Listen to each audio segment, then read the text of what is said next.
Hello viewers, welcome to UN College Digital class. In today's class, I am going to discuss about memory management strategies in compiler designing class. In the previous class of compiler designing, I have discussed about intermediate code generation and optimization techniques. Okay, in this class, actually I am going to discuss about one interesting concept, that is activation tree in memory management strategy. Okay, let's start.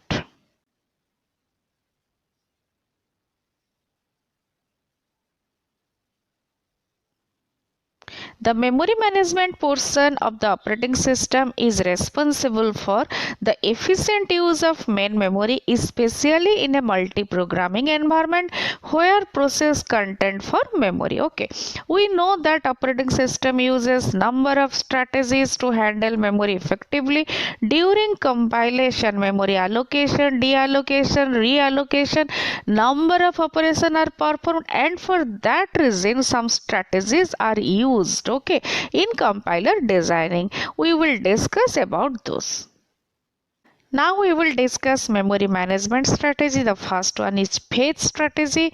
It means that when we want to extract some instruction or some information from a particular memory location, fetch strategy is used. It determines when to load and how much to load at a time. Okay, for example, demand fetching, anticipated fetching, or pre-fetching, etc. And the second one is placement or allocation strategy. It determines where the information is to be placed. Okay, and for that number of strategies are used, just like best fit, fast fit, all those. And the next one is replacement strategy. It determines which memory area is to be removed under a specific condition. For example, suppose we are extracting some information or data, and when we are going to store all those by using placement strategy, suppose we find that there is no more space to place those information. At that time, what we will do? We will remove some information and we will place the new information, and for that reason some strategies are used, just like LRU, FIFO, etc.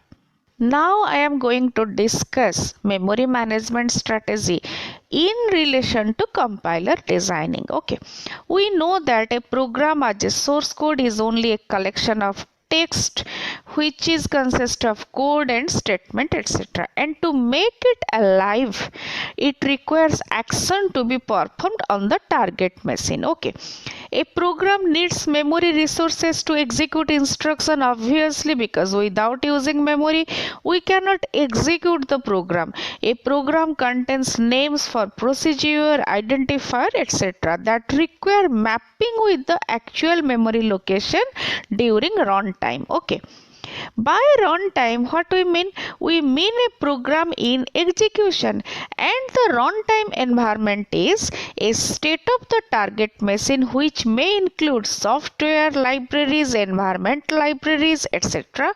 to provide services to the processes running in the system. Runtime support system is a package, okay, mostly generated with the executable program itself and facilitates the process communication between the process and the runtime environment. What is the meaning of this? The meaning is that there is a support system which is called as runtime support system, which is basically help the executable program to communicate in between the processes and runtime environment. Okay, it means that whenever you are executing a program, there are so many processes and they may need to be communicated. They need to communicate with each other, and for that reason runtime support system is used. Okay, it takes care of memory allocation, deallocation while the program is being executed. Obviously, whenever you are running a program, you may need some memory location, and at that time memory allocation strategies are used. And when you don't need any particular memory location, at that time garbage collection or deallocation strategy is used. Okay, Now I am going to discuss one very interesting concept, that is activation tree. Let's start discussion. Okay. Activation tree. A program is a sequence of instruction combined into a number of procedures. Instruction in a procedure are executed sequentially. We know this. We know this very well because all of us are comfortable with C, C++ programming, and we know that number of instructions are executed in a sequential manner. Okay. A procedure has a start and an end delimiter, and everything inside it is called as the body of the procedure. And also we know that a program consists of number of procedure, and there is a starting point and ending point of procedure, and the coding which is inside the starting point and ending point is called as the body of the procedure. The procedure identifier and the sequence of finite instruction inside it make up the body of the procedure. Obviously, already I have discussed this one. The execution of a procedure is called its activation. An activation record contains all the necessary information required to a call of procedure. The meaning is that whenever a procedure is executed, okay, one record is maintained, and that record is called as activation record, which contains all the necessary information regarding the procedure. If A and B be two procedure, here we are assuming, okay, then their activation will be non-overlapping. What is the meaning of this? When one is called one after other, it means that suppose A is called, then after the execution of A, the B will be executed, or vice versa. Okay. An activation record may contain the following units depending upon the source language used. Okay. What are those? Temporaries.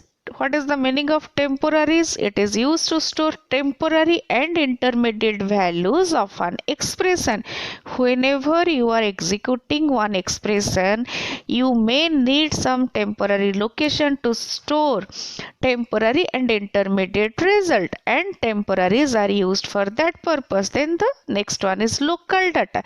It is used to store local data of the called procedure, because after the execution of a particular procedure, the local variables for that procedures need not needed. Okay.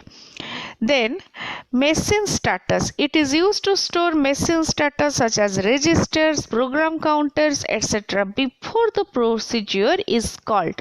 Obviously, because whenever a procedure is going to be executed, it needs some registers at the time of execution, and for that reason the machine must provide all the facilities for to the procedure for execution. That is machine status.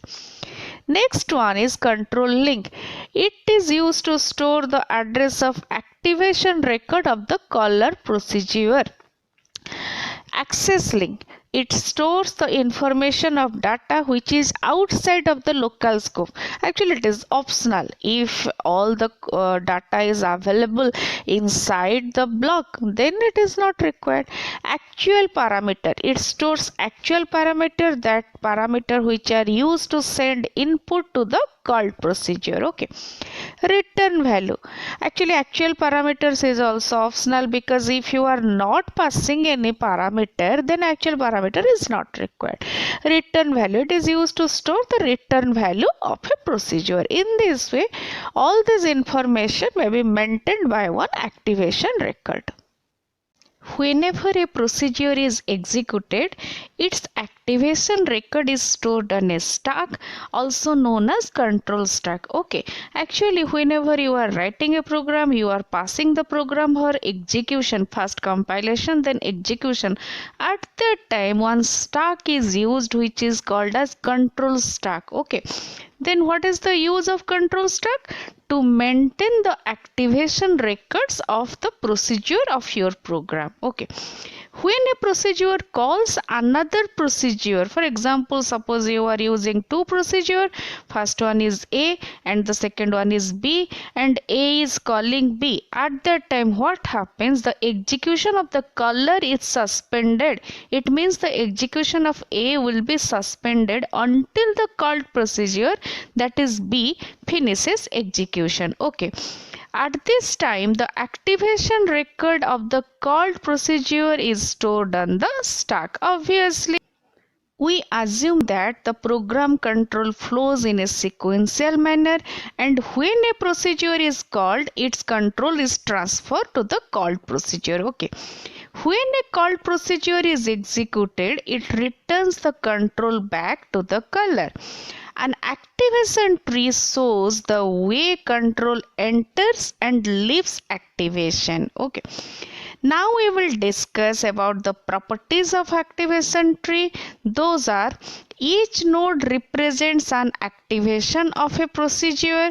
The root shows the activation of the main function.